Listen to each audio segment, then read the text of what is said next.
Hello, everyone. This is Dylan Fabrizio, and we're in it for another lesson on Revelation chapter 8. I'd like to begin by saying this is probably one of the more intense and maybe more frightening chapters, one of the more frightening chapters, it seems. And of course, there's lots of different interpretations for this chapter. But as we begin, I'd like to show a clip from the news about, I think, a year ago. So let's check this out. NASA has confirmed a so-called city killer asteroid narrowly missed hitting Earth. What's more alarming, scientists say they had no idea it was coming. That is alarming. They're supposed to know. Whoops. The asteroid, about the size of a huge boulder, was about 45,000 miles from Earth on Thursday. The asteroid came from the direction of the sun and was only visible just a few days ago. Scientists say it posed no immediate threat. Whoa. I don't know about that. What city? Any city, any city, any city. Okay, so maybe you weren't aware of that. There's been talk of a city killer asteroid that just missed Earth. Perhaps these are happening all the time and we don't know about it, or that's what we're being told. It's very interesting. As we get into chapter 8, let's go ahead and read this, and we'll talk a little bit more about asteroids and things falling to the Earth. So, in verse 1. When he opened the seventh seal, there was silence in heaven for about half an hour. And I saw the seven angels who stand before God, and seven trumpets were given to them. Another angel who had a golden censer came and stood at the altar. He was given much incense to offer with the prayers of all God's people on the golden altar in front of the throne. The smoke of the incense, together with the prayers of God's people, went up before God from the angel's hand. So I'd like to reiterate something we talked about in Revelation chapter 5, and that was the concept or symbol of incense, smoke rising up. And as you remember, the smoke rising up represents the prayers of God's people, and it represents the presence of God, as he is first represents himself as smoke and fire in Genesis chapter 15, I believe, when Abraham falls into a deep sleep. A smoking fire pot and a torch passed before Abraham in his deep sleep, and after the sacrifice has taken place. So you have this imagery here of God's presence, the smoke going up, the incense. You have these angels who are standing before God. And of course, they have seven trumpets, so there's trumpets in heaven, and they're about to make an announcement. In ancient times, when you hear a trumpet sound, it often represents a call to battle or a big announcement, like a victory or perhaps a king arriving. And in this case, it could be all of those things.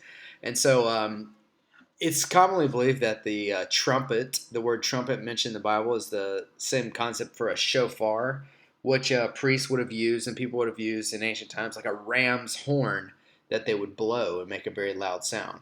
Now, of course, they could have had brass trumpets as well. There's different types, but in the ancient Near East, the shofar was a very loud instrument that was blown. Let's look at verse 5.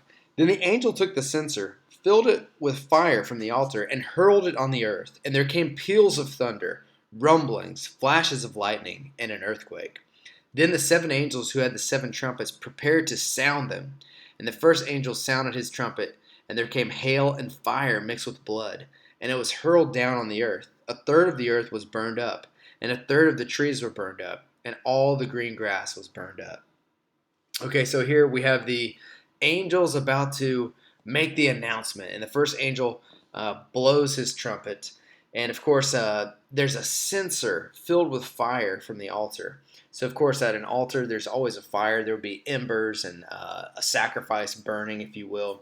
And of course, if this is in the heavenly throne room where John is, there's just this fire before the altar of God. And the concept of thunder and rumblings and flashes of lightning, I think we could maybe make the inference that this is about to be a judgment from God on the earth. And so this first trumpet sends hail and fire mixed with blood, which, again, who knows how this is possible. But it's hurled to the earth. And it says this first trumpet is able to burn up a third of the trees, a third of the earth, and all of the green grass was burned up. So all you people who are spending a lot of time cutting your grass, maybe you'll reconsider. Just kidding. Who knows? Okay, so verse 8.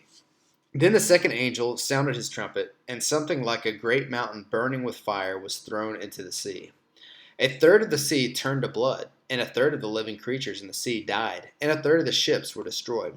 Then the third angel sounded his trumpet. A great star, burning like a torch, fell from heaven, and landed on a third of the rivers and on the springs of the water.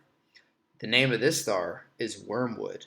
A third of the waters turned bitter like wormwood oil, and many people died from the bitter waters. Okay, so it almost seems like these, if you were visually watching this like John saw, and he wrote it down, of course you would be gripped with fear. But it does seem like these angels, when they sound their trumpet making an announcement of judgment on the earth, that these are very cataclysmic, earth-shattering events, literally. And so it says like the second angel at his trumpet call, a great mountain was burning with fire thrown into the sea. Can't imagine seeing something like that. We would probably call that an asteroid hitting the ocean. And it says that the third of the sea turned to blood, and a third of the living creatures died, and a third of the ships were destroyed. Of course, yeah, if the ocean was just utterly decimated, I can imagine that happening. And then the third angel, his trumpet is a great burning star that fell like a torch, which I guess we could also say this is similar to the concept of an asteroid or a meteorite hitting the earth. Maybe if you were seeing what John was seeing, you would maybe describe it that way. And then there's a name for this star, and it's called Wormwood. So I think it's interesting that there's quite a few movies that have come out in the last 20 years or so about Earth-ending events, like movies like Deep Impact and, of course, Armageddon, where the plot of these movies is basically preparing the Earth. Get ready, there's an asteroid coming, and everyone's going to die. And, of course, in Armageddon, they fly up in outer space and drill through an asteroid and save Earth. But I want to show a video from a scholar and a pastor, a guy who his name is Tom Horn. I'm somewhat familiar with some of his works and writing, and he wrote a book, I believe in 2019, about this topic of wormwood. So I'd like to show that and just show you kind of like the book of Revelation is always something that people are thinking about, and people are always writing books about even just one chapter of the book of Revelation. So let's check out this book. I intend to share undisclosed facts that are stranger and scarier than most people can comprehend, and it is going to shake the public to the bone.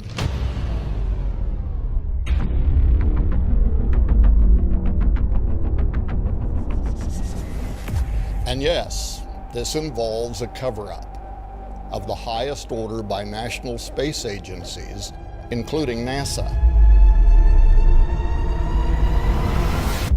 The asteroid is 100% certain to strike Earth, according to one space expert who says this is a matter of life and death. You'd probably have millions of casualties. Is a planet-killing asteroid a possibility? NASA has determined that the threat is real. And the third angel sounded, and there fell a great star from heaven, burning as it were a lamp.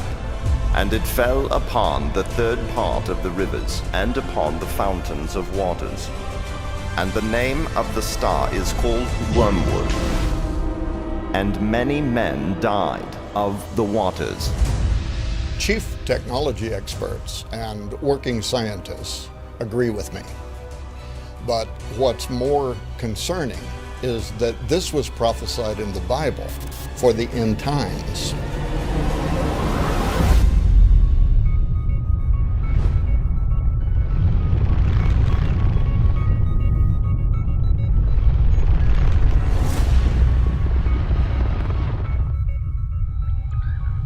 Okay, so obviously I'm not endorsing his book. I haven't read it yet, but it's something that I think would be interesting to read. I encourage you, if you have the time, check out a book like that because the main point I want to make here is that there are always people writing books about Revelation.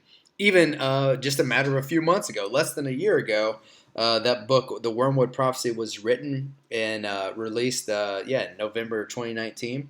And so it's very interesting to read the book of Revelation. Of course, Revelation 1 says we're blessed when we read it aloud. And people are always reading it and thinking about what's happening in our world. I would say he's probably looking at it from the futurist perspective that, hey, if an asteroid hits Earth, this is the wormwood prophecy mentioned in Revelation. And he might be right.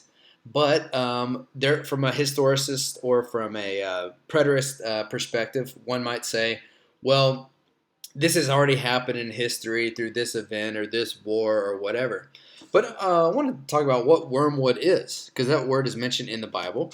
So wormwood is basically a plant. It's a woody shrub with a bitter, aromatic taste. It's used in certain alcoholic beverages like vermouth or absinthe and different medicines. And it could also represent bitterness and grief. And so the name of this star is wormwood. But I want to show you in Proverbs 5, it says, "For the lips of a forbidden woman drip honey, and her speech is smoother than oil. But in the end, she is bitter as wormwood." And some translations say gall, and as sharp as a two-edged sword. Her feet go down to death, her steps follow the path to Sheol. And then here in Amos 5 and Jeremiah 23, "O you who turn justice to wormwood and cast down righteousness to the earth. Therefore, this is what the Lord of hosts says concerning the prophets. I will feed them wormwood and give them poisoned water to drink. For the prophets of Jerusalem, for from the prophets of Jerusalem, ungodliness has spread throughout the land." So Jeremiah 23 seems to really have the imagery that Revelation has, is the wormwood poisoning the water and being a judgment on the prophets of Jerusalem. And so pretty interesting there that would be aligned with what John is seeing here. And then let's keep going in verse 12 and 13. "Then the fourth angel sounded his trumpet, and a third of the sun and moon and stars were struck. A third of the stars were darkened, a third of the day was without light, and a third of the night as well. And as I observed, I heard an eagle flying overhead, calling in a loud voice, 'Woe, woe, woe to those who dwell on the earth, because of the trumpet blast about to be sounded by the remaining three angels.'" So we had four angels sound their trumpet. These were judgment trumpets, or trumpets of basically announcing what was about to happen to the earth. And if you take this literally, which I have to assume when John is in heaven, in the throne room of God, seeing this vision, I'm assuming that he's seeing it literally, and he wrote it down. But of course, could these have symbolism or different meanings, alternate meanings? Yes, possibly. But if this is a real event or a true event that we've never seen before, this seems like the destruction of the world, the judgment of the world before the return of Christ, as Revelation later gets into. And so he says, "Woe to those who dwell on the earth, because of these trumpet blasts coming from the next three angels." And I can't imagine if we do take this literally, if this event does happen in our lifetime, a third of the sun, moon, and stars are darkened, it would be the most absolutely mind-boggling, insane thing we've ever experienced, and frankly, the most terrifying thing. Men's hearts would faint, or people might die just out of fear. But who knows? I think there's many ways to look at this, and encourage you to do more research on this chapter. But if we do take this literally, we could say this is the end of the world being foreshadowed here. And of course, there's different ways you could say maybe this has happened in history, or these types of things have happened in history, like the world's ending. Maybe you could say during World War II, people thought this was happening. But I want to show you a couple pictures. People have kind of put some images together about what represents the seventh seal and the seven trumpets opening. So here's a picture. Here's another one, a judgment from the angels. or from the angel with hail and fire. And then here's the angel standing in the throne room. And then, of course, the altar of incense. And then, of course, Revelation 8 talks about the incense mixed with the prayers of the saints, 7 angels with the 7 trumpets. And we go through 4 judgments, or 4 trumpet sounds. Hail, blood, fire. Number 2, mountain thrown into the sea. And I wrote bloody whales because there'd have to be some bloody whales. And then the blazing star falls and the waters ruin and become bitter. And then a third of the fourth blast, a third of the sun, moon, and stars. So there would be less light on earth. Now, I want to do a little bit of trivia. So I have 10 seconds. See if you can answer these. This is a little review of what we've covered so far. So let's check this out.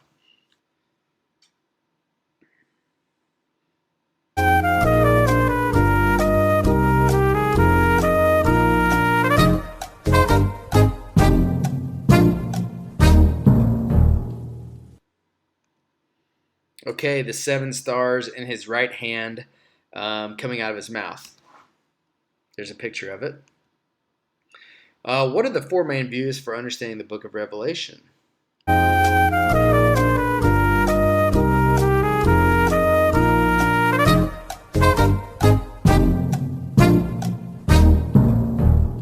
Okay, hopefully you got this one because I've talked about it in a lot of the lessons. Preterist, futurist, idealist, and historicist. And I want to just reiterate that all of these are pretty interesting views to look at. And many people tend to choose one or lean towards one more. I think they're all valid and all have some logic and reasoning behind them when trying to understand the book of Revelation. So I encourage you to look at all of them when understanding this book. All right, what was the name of the star that fell in the waters which made them bitter?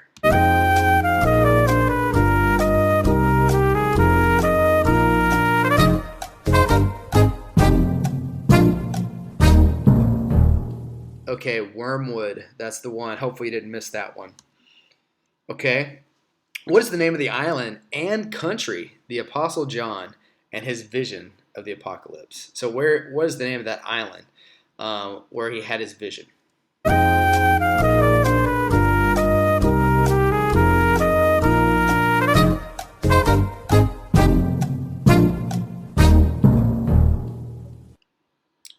Patmos, Greece. All right. So I challenge you, hopefully you learned something this time, challenge you to read Revelation 9, and that's all for today. We'll see you next time.